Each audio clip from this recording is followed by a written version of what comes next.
Bonsoir à tous, je suis sûr que vous en avez un dans vos armoires ou un dans vos tiroirs, un grille-pain, un GSM, un électroménager qui ne fonctionne plus, qui fonctionne mal et qui prend la poussière. Vous avez bien pensé à le faire réparer, mais bon, vous hésitez, vous vous demandez si cela vaut vraiment la peine. Alors nos invités de ce soir, eux, ils militent pour la réparabilité de tous ces objets électriques et électroniques et ils joignent les actes à la parole. On va en parler avec eux ce soir dans Autrement. Et on va commencer avec vous, Emmanuel van der Bruggen. Bonsoir. Bonsoir.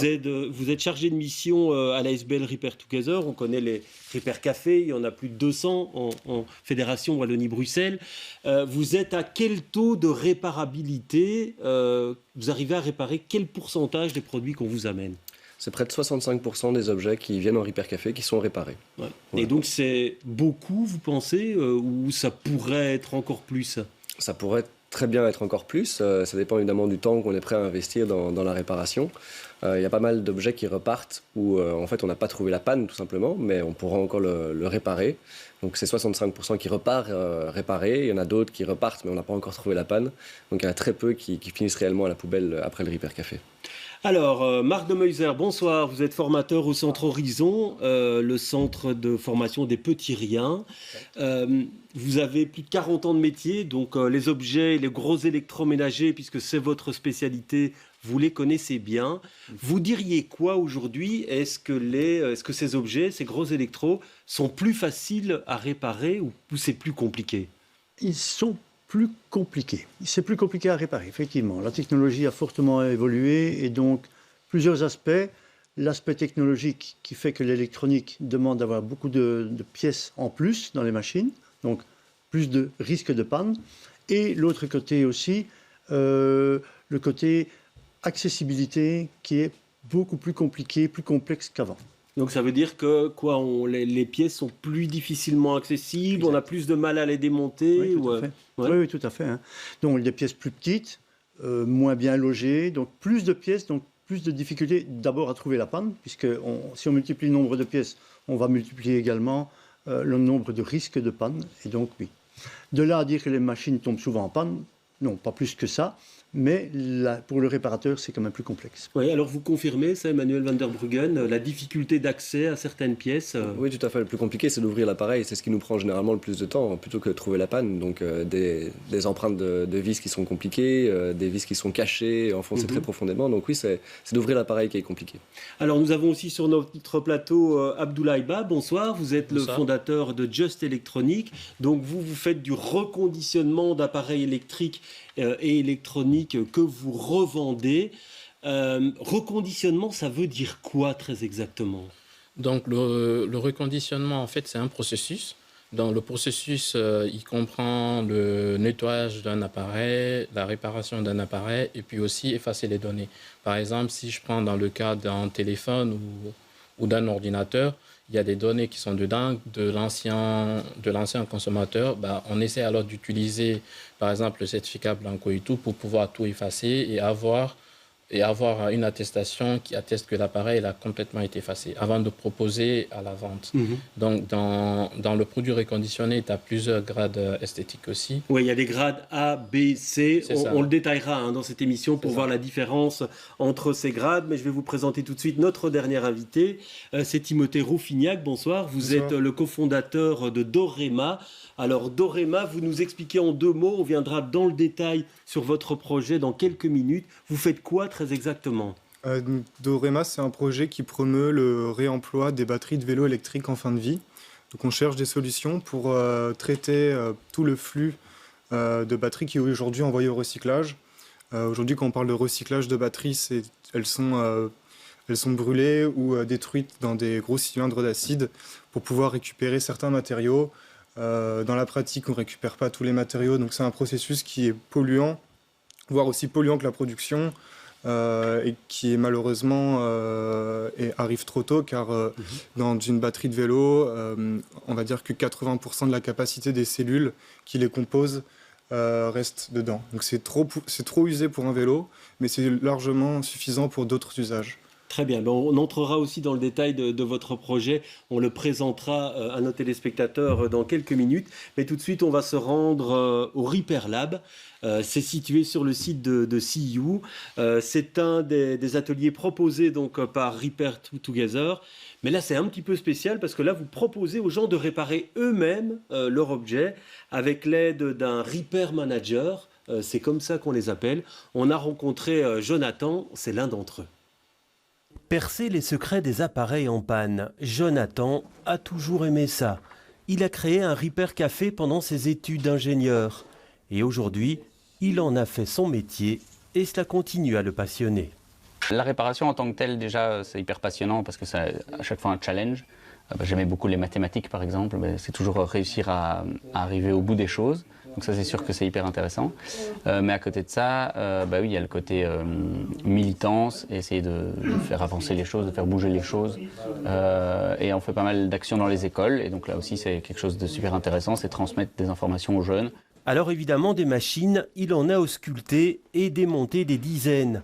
Et il y en a qui trustent les premières places des pannes récurrentes, qui pourraient être pourtant facilement évitables. Alors ici, on a un cas d'obsolescence classique qu'on aime bien montrer. Un exemple qu'on reçoit beaucoup dans les Repair Café, donc une machine à café. Ce condensateur est constamment sous tension et donc il va s'abîmer. Il va, donc à partir d'un moment, il ne va plus laisser passer le courant et la machine va faire des ratés, voire s'arrêter. Et donc la solution, c'est simplement de le remplacer.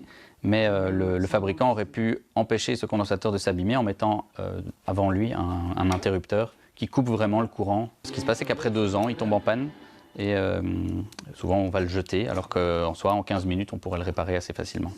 Même constat pour cet ordinateur de la célèbre marque à la pomme. Donc ici, on a de nouveau des condensateurs qui posent problème, mais ici, c'est simplement parce qu'ils sont positionnés à côté de cette source ici, qui est une source de chaleur, malgré elle, c'est l'alimentation. Et donc on va se rendre compte que les condensateurs les plus proches vont vieillir prématurément et gonfler jusqu'à exploser pour certains. Ce qui se passe, c'est que le fabricant aurait pu les mettre plus loin qu'ici, donc n'importe où sur la carte, mais loin de cette source chauffante, pour éviter ce problème. Et puis il y a les constructeurs qui s'échinent à vous compliquer la vie. Donc ici, on a des exemples de vis farfelues qu'on retrouve dans les appareils pour nous empêcher de les démonter. Et la plus farfelue d'entre elles, je pense que c'est la vis inviolable, qu'on peut seulement visser et pas dévisser. On peut la trouver dans des grille-pains, par exemple. Et donc, ça empêche clairement d'ouvrir l'appareil et de le réparer. Mais il en faut beaucoup plus pour décourager ces réparateurs chevronnés. En 2019, les Repair Café ont redonné vie à 28 500 objets en Wallonie et à Bruxelles. Alors je vous voyais opiner, Marc, pendant la diffusion du sujet. Plusieurs invités, d'ailleurs. Des pannes récurrentes dans les gros électros, il y en a aussi qu'on pourrait facilement éviter? Oui, bien sûr. Oui. Il y a des choses qui systématiquement arrivent. Donc des pompes de vidange qui se bloquent ou qui s'usent trop vite. Oui, bien sûr. Ouais, et là, qu'est-ce que vous en pensez? Est-ce qu'il y a moyen d'éviter ça? Ou alors est-ce que c'est une mauvaise conception? Est-ce qu'on va trop vite quand on conçoit les objets? Est-ce qu'on les utilise mal? Il y a une part d'utilisation, de mauvaise utilisation. Ça peut provoquer les pannes, ça c'est clair. Mais aussi, au départ, il y a la légèreté du matériel utilisé. Donc les pièces sont parfois trop légères pour l'usage, je veux dire, sur une dizaine d'années ou une quinzaine d'années. Et donc là, c'est clair que si on n'a pas vraiment un soin particulier pour entretenir sa machine, on va vers la catastrophe. Ouais, alors Abdoulaye, vous constatez la même chose, vous, avec les téléphones, par exemple, les GSM, puisque vous faites beaucoup de reconditionnement de GSM? C'est ça. Donc, nous aussi, dans le cadre, par exemple, des GSM et tout, c'est plutôt alors l'obsolescence due au consommateur qui décide et tout pour changer son téléphone parce que quelque part et tout, il ne répond plus à ses besoins ou bien sur le côté esthétique. Voilà, mon téléphone et tout. Oui, ça, c'est celle voulue par le consommateur, mais dans les constructeurs, est-ce que vous voyez dans certains téléphones ou d'autres appareils ce qu'on peut appeler des vis de construction? Là, souvent, j'ai vu ça, par exemple, et tout, surtout sur les imprimantes et aussi lié, par exemple, à des appareils comme les écouteurs, par exemple, chez Apple, où, par exemple, on sait le démonter, on sait le réparer, mais en fait, quand on le démonte et tout, on ne sait plus le remonter, parce que simplement, il n'y a pas moyen. Parce que les vis qui sont là, c'est pas possible. Il faut alors utiliser un crew pour forcer la situation. Ou par exemple sur les imprimantes, où là par exemple et tout, on sait rien faire. À chaque fois on répare, l'erreur revient tout le temps en fait. Et comment vous analysez ce fait-là à un moment donné, qu'on n'arrive plus par exemple à remonter un appareil? Vous vous posez la question sur le fait, est-ce que ça a été conçu dès le départ ou pas? Ou alors, est-ce que c'est une mauvaise conception? Parce qu'il n'y a pas d'avis tranché là-dessus, hein.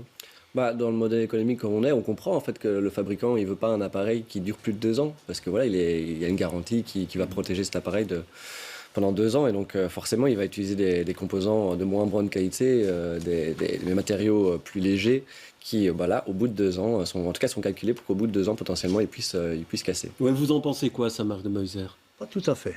Je pense plutôt que c'est une question de coût de fabrication.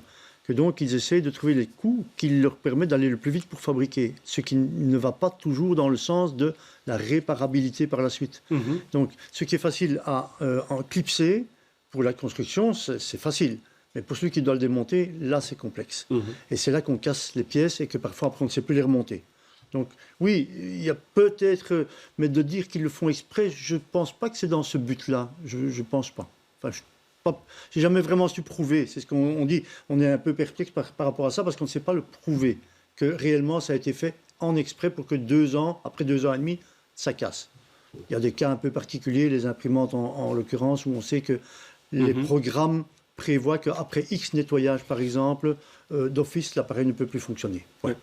Alors Timothée, on va parler maintenant de votre projet, donc cette réutilisation de batteries de vélo. Normalement, maintenant, quand on va chez le réparateur et qu'il faut changer la batterie, on prend tout le paquet qui contient les différentes cellules et on change tout. Vous nous dites qu'il y a moyen de faire autrement, hein, c'est bien ça. On va voir quelques images d'une batterie aujourd'hui. Et donc, vous, ce que vous plaidez, c'est que certaines de ces cellules sont encore réutilisables.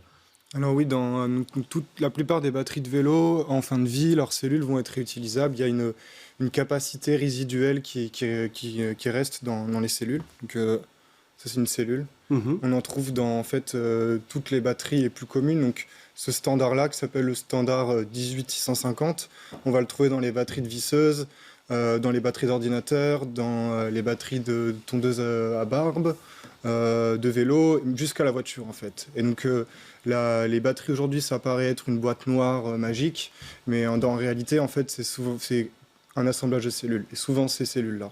Et donc on peut en récupérer certaines pour refaire une batterie, c'est ça? Quand une batterie a un problème, souvent ça peut être une seule cellule effectivement qui est défectueuse, et du coup la batterie entière va se mettre en off.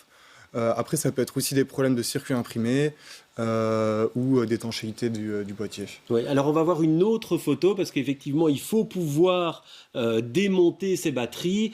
Et là, c'est pas toujours simple, hein. Là, on voit la photo, c'est très compliqué de démonter certaines batteries. Voilà, c'est ça. Donc, ce qui fait en fait toute la problématique de réparer une batterie, c'est que bien souvent, pour aller changer par exemple une cellule, ce qu'on ne va pas forcément faire tout le temps parce qu'on a besoin de mettre une cellule qui a le même niveau de vie que celles qui sont déjà à l'intérieur. Donc si on veut mettre une neuve, elle sera neuve et pas du même niveau de vie. Donc ça, changer qu'une cellule, finalement, ça demande d'avoir une bibliothèque avec toutes les qualités disponibles, ce qu'on n'a pas. Donc on va souvent tout changer, ce qui est normal. Mais pour tout changer, il faut tout dessouder. Et donc là, c'est un travail qui est long, qui est très rébarbatif. Et c'est ce qui fait en fait le coût important des reconditionnements ou des réparations de batteries, c'est le labeur en fait qu'il y a à travers. Ouais, parce que ce modèle-là, en fait, vous l'avez testé, vous avez récupéré certaines batteries que vous avez démontées et vous avez constaté que certaines de ces cellules étaient encore viables et pouvaient être remontées pour former une nouvelle batterie. On estime que la moitié des batteries envoyées au recyclage sont réemployables. Ouais.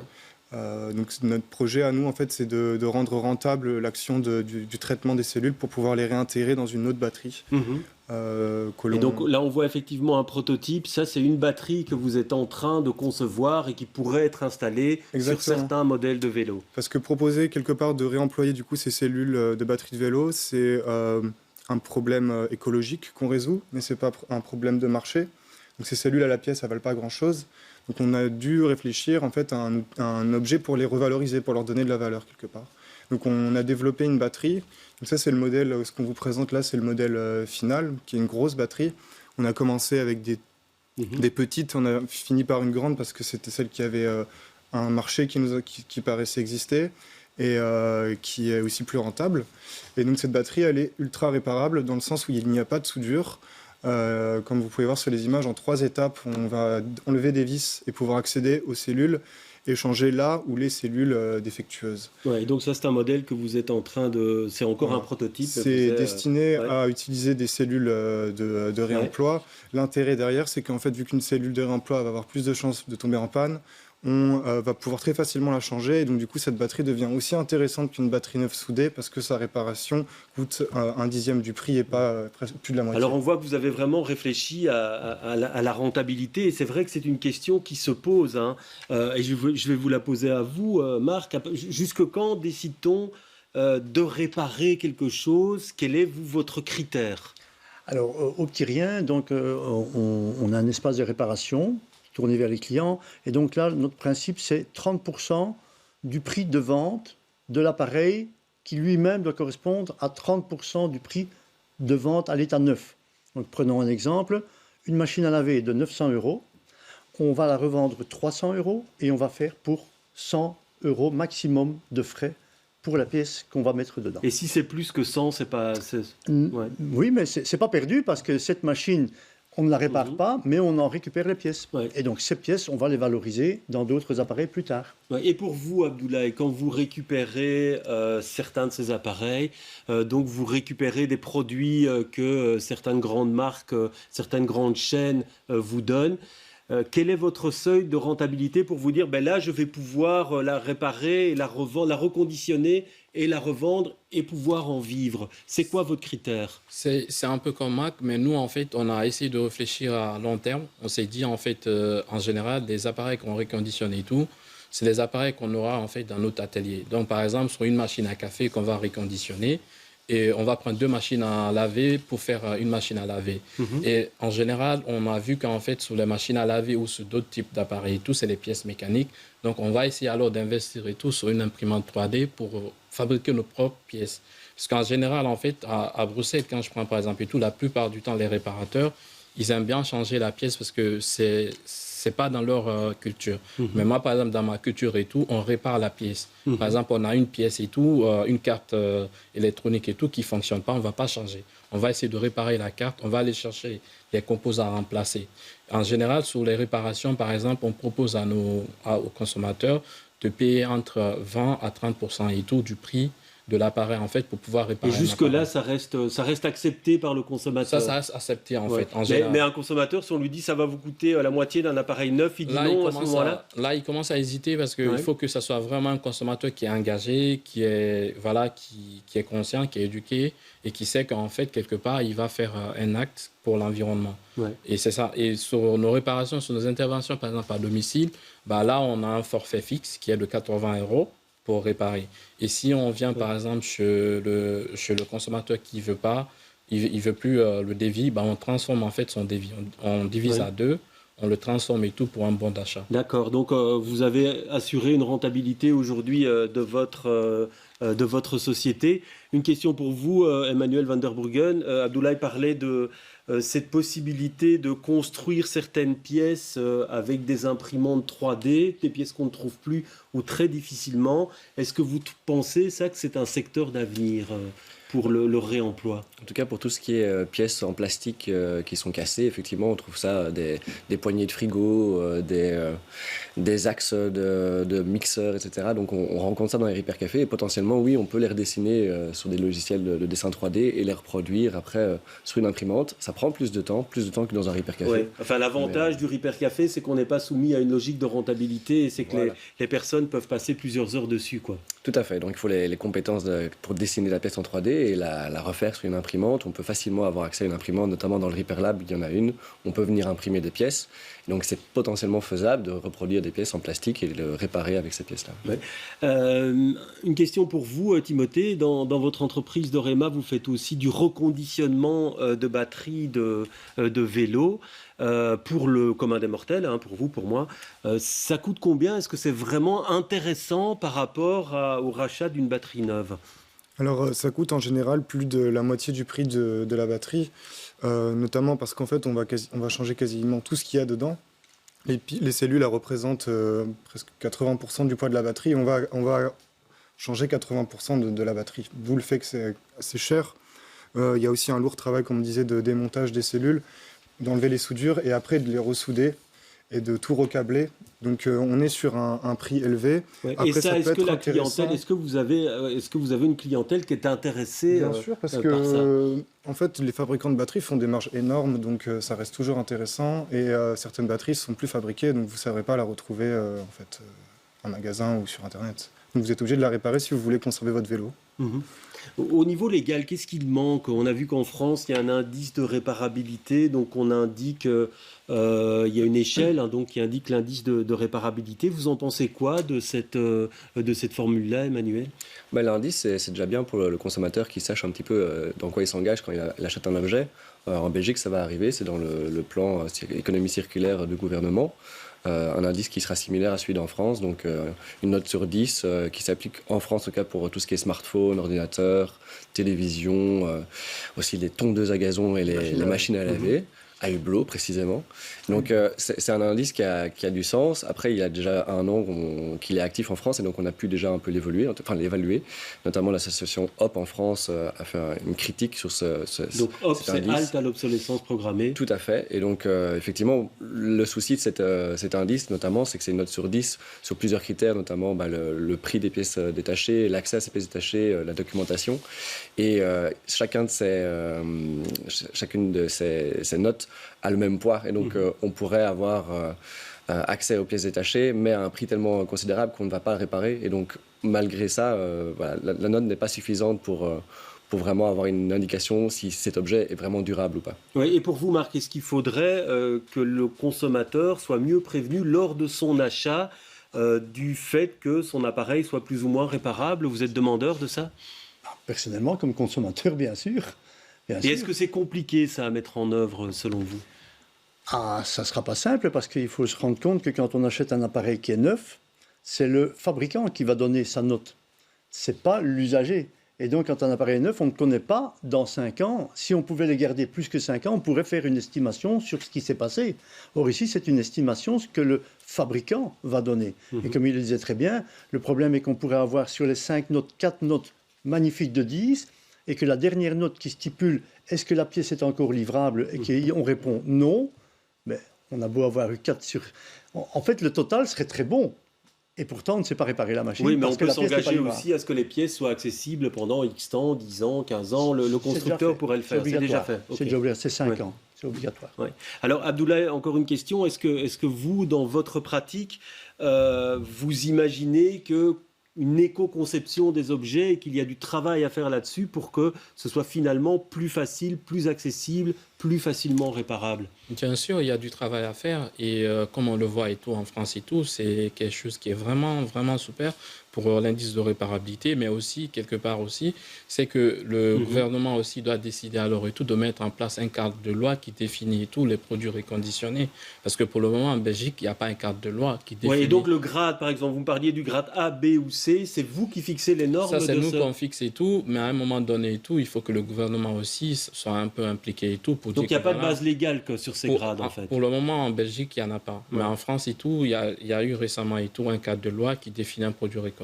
Et ça, c'est très, très important. Ouais, et ça manque en Belgique, quoi. Ouais, ça manque encore en Belgique. Et Timothée, vous, ce que vous souhaitez, c'est que on en vienne finalement au fait que ces batteries soient beaucoup plus facilement démontables. Vous pensez qu'il faut une base légale aussi, que c'est ça vraiment qui fera avancer les choses? Il y a déjà des cas de choses, il y a des exemples de design qui sont là pour empêcher la réparabilité. Donc déjà, empêcher cette obsolescence programmée, c'est important. Par exemple, il y a certaines batteries qu'on veut les ouvrir, on est obligé de vraiment abîmer le boîtier pour l'ouvrir et du coup, il perd son étanchéité. D'autres qui ont un circuit imprimé, le petit cerveau de la batterie, quand on le désactive, ce qu'on est obligé de faire, et qu'on le rebranche après, il ne marche plus. Donc on ne sait rien faire de ces batteries. Après, voilà, le problème de la batterie soudée, c'est que ça prendra toujours du temps d'enlever les soudures. Donc la solution d'enlever les soudures et d'avoir des batteries à ressort sans soudure, c'est très intéressant. Après, du point de vue du fabricant, c'est plus coûteux. Du point de vue du fabricant, c'est probablement moins intéressant. Donc là, il faudrait effectivement les forcer. Après, j'imagine que consommateur est plus gagnant à avoir un produit sans soudure qui peut réparer à un prix faible qu'une batterie soudée. Ouais, dernière question pour vous, Emmanuel, et je vous demanderai une réponse rapide. Est-ce que vous pensez qu'il y a une pression aujourd'hui de plus en plus forte de la population pour aller vers une plus grande réparabilité? En tout cas, il y a les études qui le montrent que c'est plus de 77% des Européens qui veulent faire réparer leur objet, mais seulement 44% qui le font réellement. Donc il y a une différence entre la volonté et vraiment l'action. Donc c'est pour ça qu'il y a des mouvements militants, notamment la coalition du droit à la réparation, qui agissent au niveau européen pour avoir des lois qui puissent s'appliquer après dans chaque pays.